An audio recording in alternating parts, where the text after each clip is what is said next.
Today I brought a book called The Dance of Deception by Dr. Harriet Lerner. Dr. Harriet Lerner is actually more of a relationship and family psychologist. And she writes a lot of like how to improve your love life, how to improve your marriage kinds of books. But this is not one of those kind of books.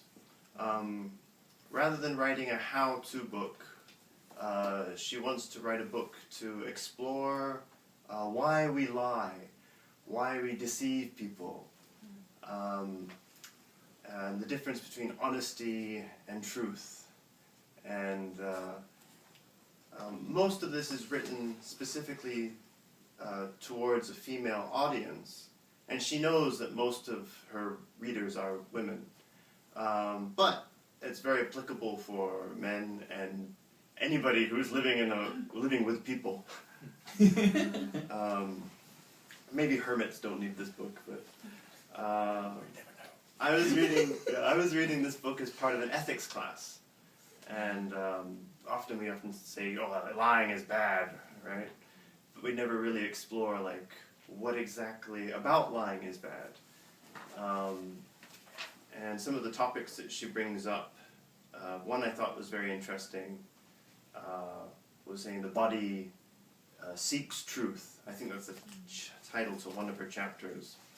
And how often our gut reaction to somebody's comment, and if we're feeling awkward or we feel bad about it, it might be because there's something inside of us that we have not yet explored. So if somebody says,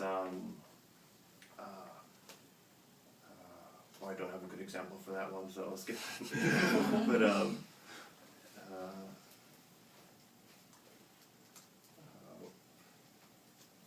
going to jump onto something different then.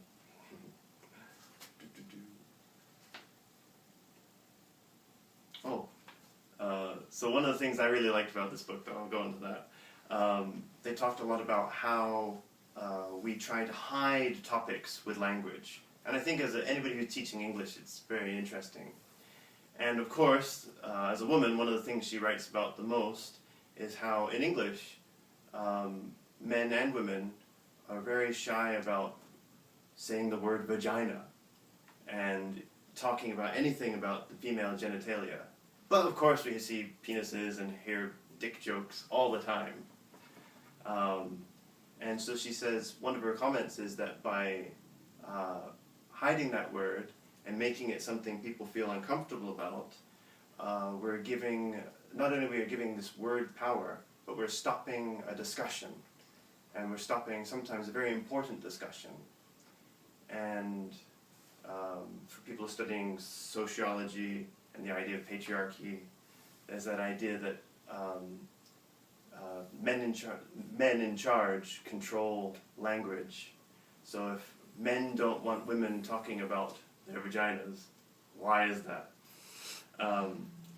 That's one idea she explores. But what I thought was really funny was that I was sitting here reading this book in McDonald's, and this girl I know from the Starbucks asks me, "Oh, what are you reading?" And I wanted to say to her, "I'm reading about vaginas." But I didn't feel I could say that to her. And part of the reason is, of course, if it was in Canada and I had a good rapport with this person, maybe I'd feel really comfortable. I'd say, "Oh, I'm reading about vaginas. Do you want to know more?" And they're like, "Oh, stop it." But here in Japan, I feel more reserved, and I don't want to bring up a topic that might make people feel uncomfortable. And I realized in myself that's a lot of me being in Japan.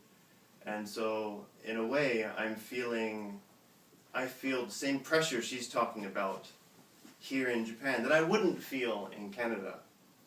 And so I thought that was very interesting because it made me think about the context and also made me really appreciate what she was working with 40 years ago during when she was first writing this book, and what a lot of women were dealing with during the feminist movement.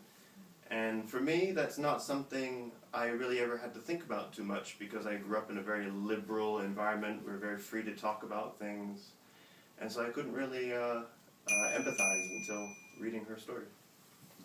Wow.